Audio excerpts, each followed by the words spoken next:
सखी कहती है कन्हैया अरे झूठे हैं वादे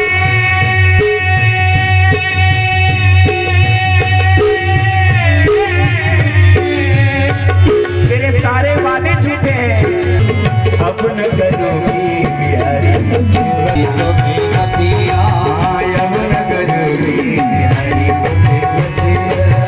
अब न करोगी हरी तो की नदिया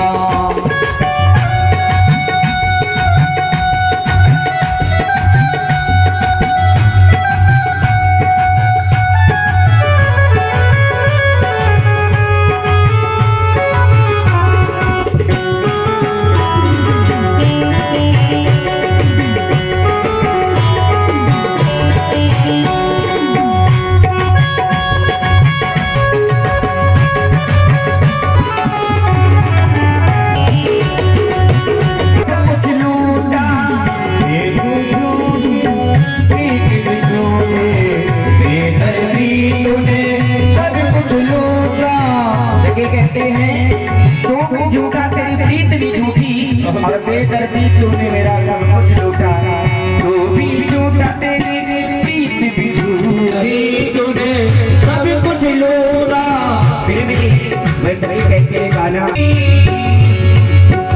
अरे धड़क रही मोरी तुमको बिन छतियां लेकिन मेरी भी जिद है अब न करोगी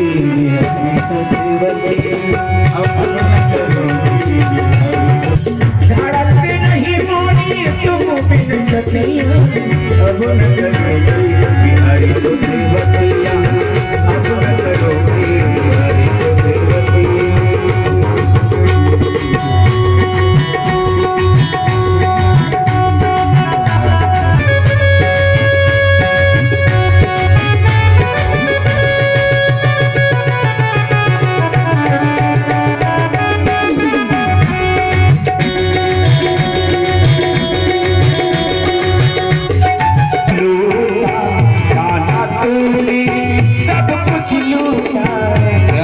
राम रस बहाते हैं हम सभी उन्हीं के भाव में खो जाते हैं हम भी लाल हो जाते हैं ऐसे गुरुदेव महाराज की बड़ी कृपा है। आज कथा का पंचम दिवस आचरण हम लोग ना सुने तब तक मुझे लगता है कि हम इस राम जी की कथा में प्रवेश करने के पात्र ही नहीं हो पाएंगे। महाराज जी से प्रार्थना है कि यह राम कथा अनंत है, क्रमवार अगर ये कथा चलेगी तो मुझे लग रहा महाराज जी की कथा जन्म तक भी, राम जन्म तक भी नहीं पहुंच सकती है 6 दिन के अंदर।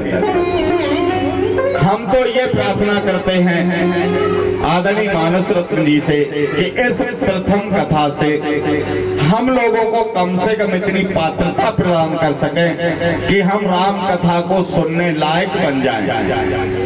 राम जी जैसा आचरण, भरत जी जैसा आचरण, हनुमान जी जैसा आचरण करना तो असंभव। अभी पानी नदी में बह रहा हो, हम उसमें प्रवेश करने से डरते हैं। सर्वप्रथम व्यास पूजन आइए और छोटा सा भाव इसके बाद हमारे पूज्य गुरुदेव भगवान तिवारी जी सर्वदा नमो ब्रह्मण देवाय गौ ब्रह्मणिताय जगद्धिताय कृष्णाय गोविंदाय नमो नमः। विकटस्वामृतः प्रसन्नमात्रः शुभं ज्ञानो विदेश जगमयः अग्निजीवा मनवा सुरक्षसो विश्वेन देवाय होसागमयि नमः।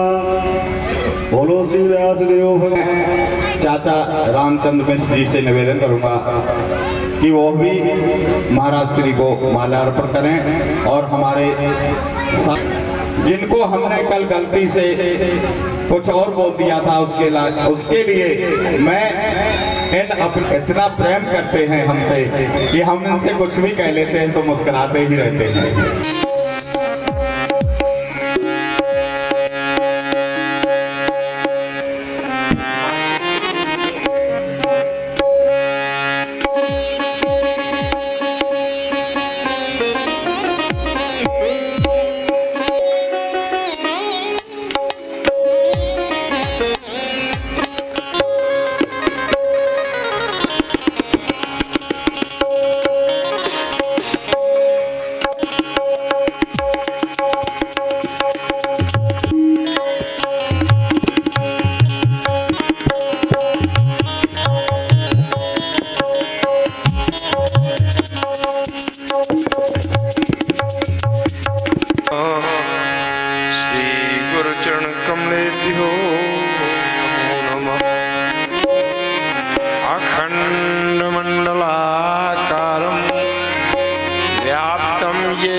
पदं दर्शितं येन तस्मै श्रीगुरुवे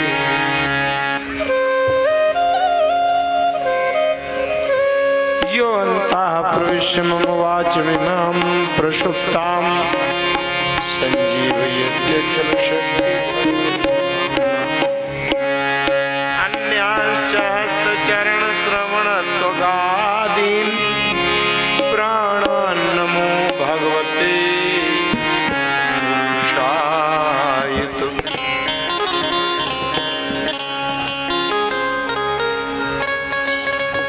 माता रामो मत्पिता रामचंद्रा स्वामी रामो मत्सखा रामचंद्रा सर्वस्वं मे रामचंद्रो दयालु नान्यं जाने नैव जाने न जाने।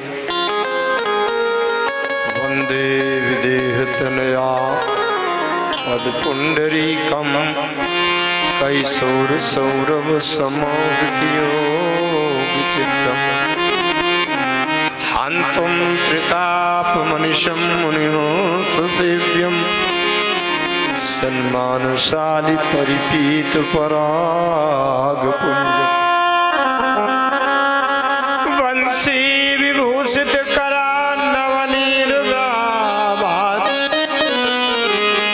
पीताम्बराधरुणबिम्ब फलाधरोष्ठान् पूर्णेन्दु सुंदर मुखाधर विंदनेत्रा कृष्णात् परं किमपि तत्त्वमहं न जाने।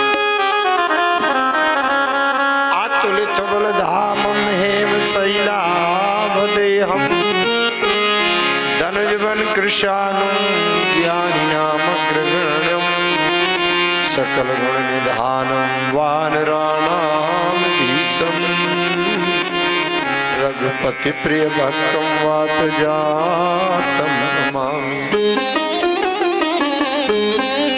शारद दारुणारी समस्वामी राम सूत्र धरे अंतर्जामी जेहि पर कृपा करहि जन जानी कवि और अजीर्ण चावहि बानी प्रणो सोई कृपालु रघुनाथा वरनो विशदता सुगुण गाथा।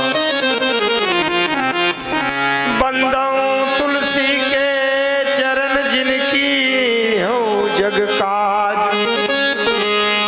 कलि समुद्र डूबत लख्यो प्रगट्यो सत्य जहाज। सियावर रामचंद्र की जय हो। भगवान की इतनी कृपा हुई है जो इस युग में हमें प्रभु ने मनुष्य का शरीर प्रदान किया। मैं सदैव श्वास श्वास में ये सोचता रहता हूँ अगर प्रभु ने मनुष्य न बनाया होता तो क्या कर लेते। इससे बड़ी कोई कृपा हो सकती है क्या? चींटा चींटी सांप बिच्छू बने होते।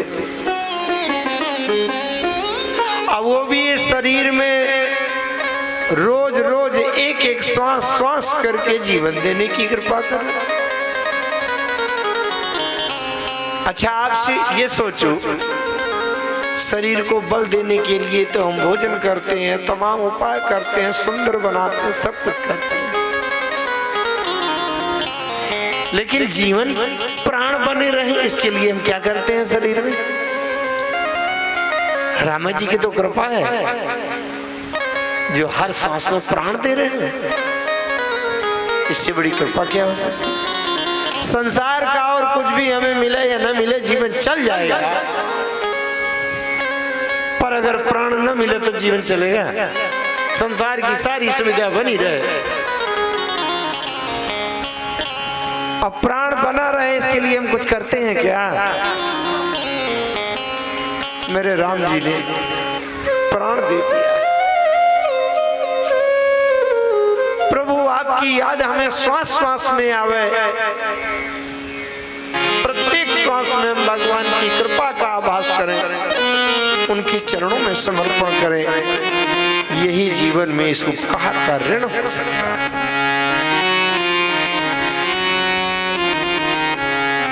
भगवान इतने कृपालु हैं, इतने कृपालु हैं, ढूंढते रहते हैं कोई तो दीन दुखी मिले जिसको मैं हृदय से लगा के कृपा उड़ेल दूं। कृपा नहीं अगर मिल रही तो कमी हमारी है। हम बहुत अकड़े हुए हैं, बड़े बुद्धिमान बने हैं, धनवान बलवान बने हैं। राम जी क्या करें, वो तो कहते हैं कि मैं तो कृपा लिए घूम रहा हूं, कोई दीन तो बने, कोई हार तो माने। मेरे जीवन धन प्रभु श्री सीताराम जी के चरणों में मैं अपने को समर्पित करता हूँ। आप सब लोगों के बीच बैठकर प्रभु से कृपा मांगता हूँ। दीनानाथ, अद्भुत अवसर संयोग मिला है, पता नहीं है इस धरती में कभी आने का संयोग मिलता है, समय की नहीं मिलता। प्राणनाथ, आपके अयोध्या क्षेत्र में ये इस बार आ गया हूँ, ऐसा लगता है जीवन धन्य हो गया। लेकिन मेरे हृदय में बैठ करके आप ये जो आपकी कथा कहने की तैयारी हो चुकी है, आप भीतर से प्रेरणा करें प्रभु। हम दीनहीन अज्ञानी कलयुगी जीव क्या जाने भगवान की महिमा। जब मेरे राम जी हृदय में बैठ जाएंगे और वो अंदर से प्रेरणा करेंगे, राम जी का पावन दृश्य कथा के माध्यम से हमको दिखाई पड़ जाए, यही जीवन की सार्थकता है, धन्यता है और इस प्रयास की सफलता है। हनुमान जी महाराज के चरणों में हजारों हजार समर्पण हैं। पूज्यपाद जगत गुरु गोस्वामी तुलसीदास जी की लेखनी का उपकार स्वीकार करते हुए उनके चरणों की धूल का एक कण भी मैं माथे में लगा पाऊं, बस हमारी सार्थकता हो जाए। भैया सुनील मिश्रा जी ने बड़ा उपकार किया है, उनकी बड़ी इच्छा थी, 4 वर्ष से ये सोच विचार चल रहा था, गुरुजी हमारे गांव में एक बार कथा करें। सुनील मिश्रा जी के पिताजी ने 3 साल पहले कहा था, ग्रेटर नोएडा में कथा चल रही थी, बड़े आनंदित थे। श्री कृष्ण चंद्र मिश्रा जी ने कहा, गुरुजी एक बार हमारे गांव में आपकी कथा हो जाए।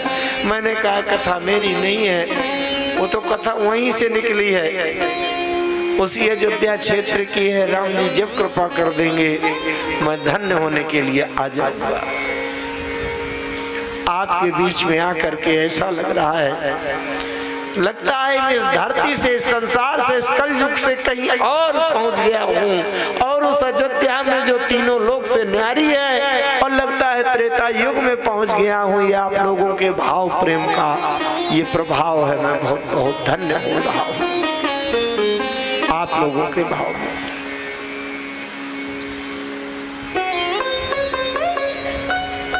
क्या कहूँ, इतने इतने भाव मिल रहे हैं जिनको शब्दों से पूरा व्यक्त नहीं कर पा सकता, समय कम पड़ जाएगा। इसलिए श्री कृष्ण चंद्र मिश्रा जी, उनके छोटे भाई रामचंद्र मिश्रा जी, उनके सभी पुत्रगण आज आए हैं, जो सूरत से मंच में आकर के उन्होंने व्यासपीठ की परंपरा की मर्यादा पूजन करने का जो संस्कार दिखाया है, निश्चित रूप से हमें इसी की आवश्यकता है। हमारे नए वर्ग के, युवा वर्ग के होनहार बालक इस संस्कार से जुड़े, ये समझें कि पूर्वजों से, ऋषि परंपरा से, परिवार में, समाज में किस प्रकार की परंपरा मर्यादा, एक दूसरे को यथाउचित सम्मान देने की क्या पद्धति थी।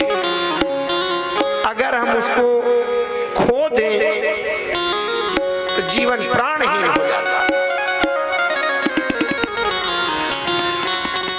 और मैं यही कहता हूं, किसी के घर में सोने का चांदी का ढेर लगा हो, रुपया पैसा करोड़ों अरबों भरा हो, लेकिन घर के सदस्य हो, पिता पुत्र के बीच में, भाई भाई के बीच में, सास बहू के बीच में बोलचाल नहीं, कोई इधर मुंह टेढ़ा किए कोई उधर किए है। क्या होता है रुपया पैसा से? कोई किसी से ईर्ष्या कर रहा है, कोई किसी से जलन कर रहा है। जीवन जीने का कोई जहां सुमति तहां संपत्ति न।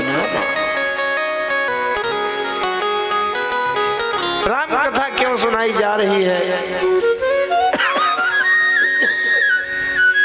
खोई हुई संस्कृति को हम वापस प्राप्त करें और इस मनुष्य जीवन का वास्तविक सुख आनंद हमें मिले। इसके लिए भैया श्री सुनील मिश्रा जी ने अपने जन्मभूमि ग्राम की इस धरती पर ये बड़ा विशाल महान कार्यक्रम आयोजित कराया।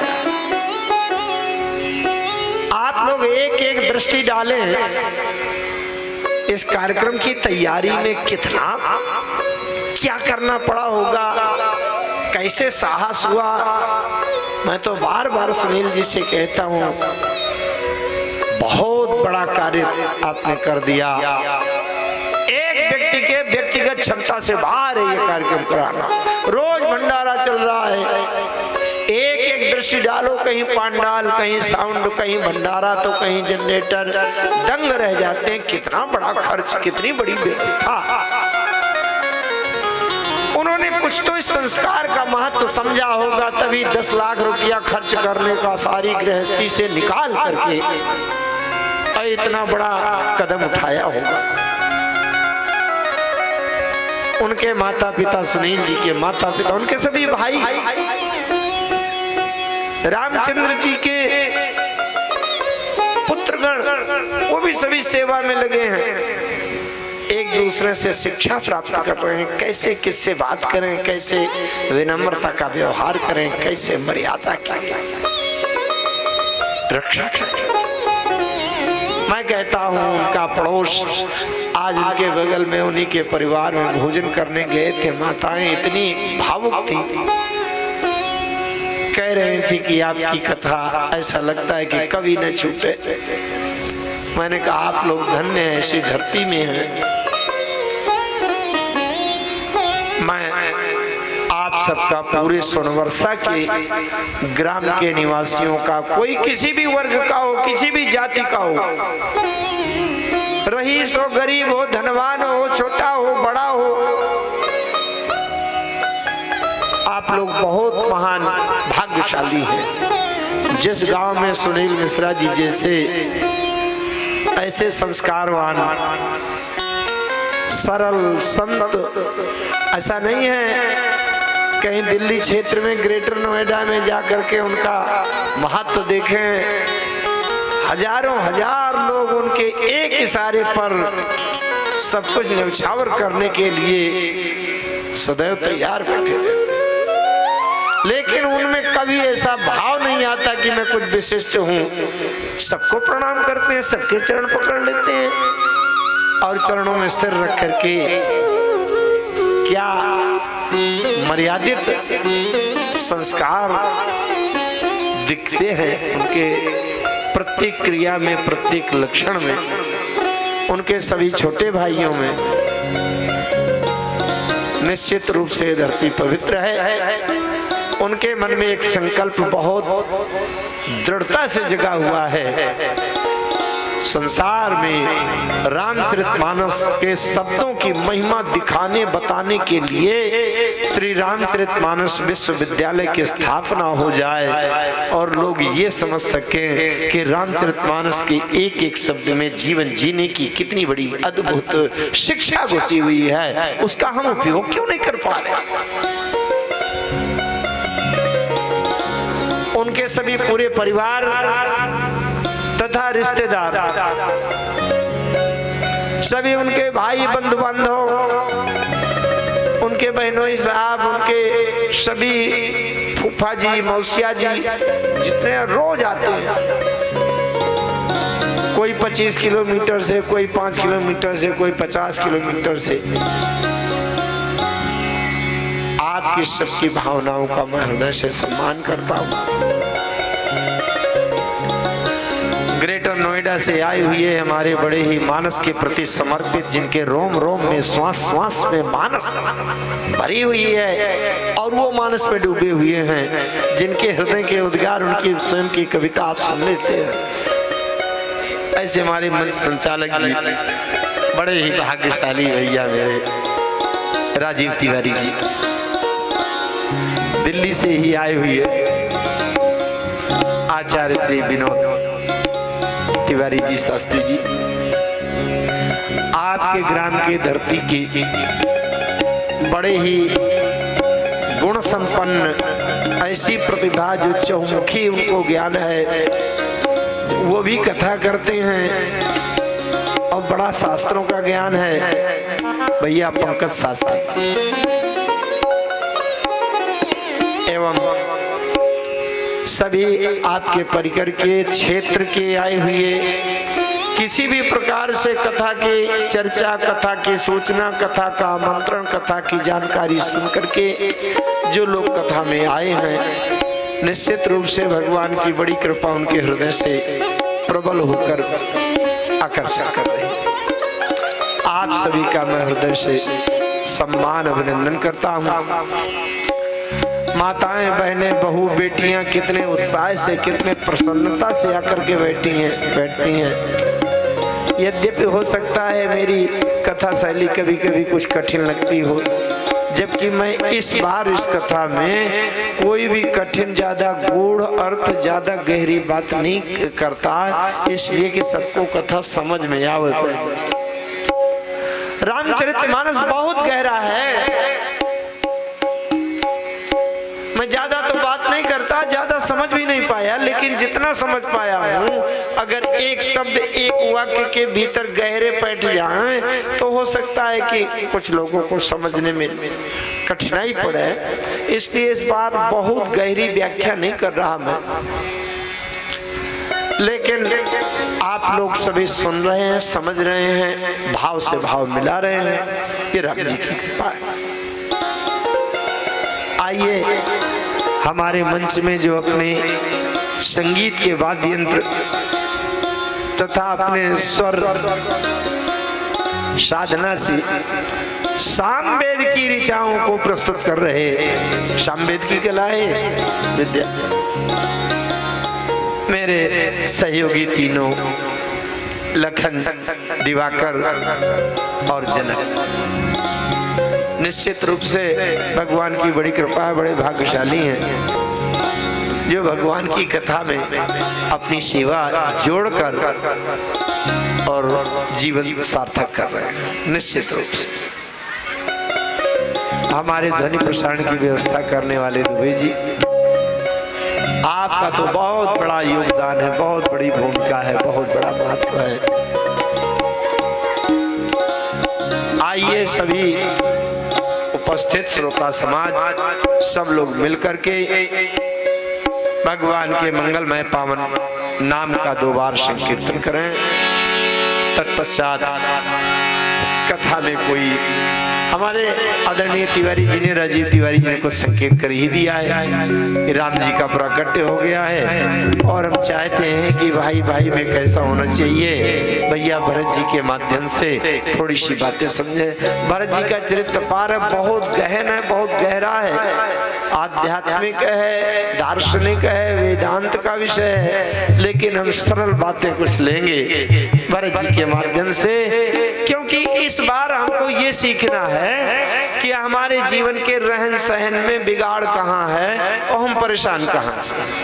अगर हमारे घरों का, पड़ोस का, गांव का रहन सहन, सोच विचार शुद्ध हो जाएं तो मैं तो कहता हूँ 80% समस्याएं ही समाप्त हो जाएंगी, दूर हो जाएंगी, समाधान हो जाएगा। आइए भगवान नाम संकीर्तन के माध्यम से हम अपने मन बुद्धि चित्त को एकाग्र करें। रघुनंदन राम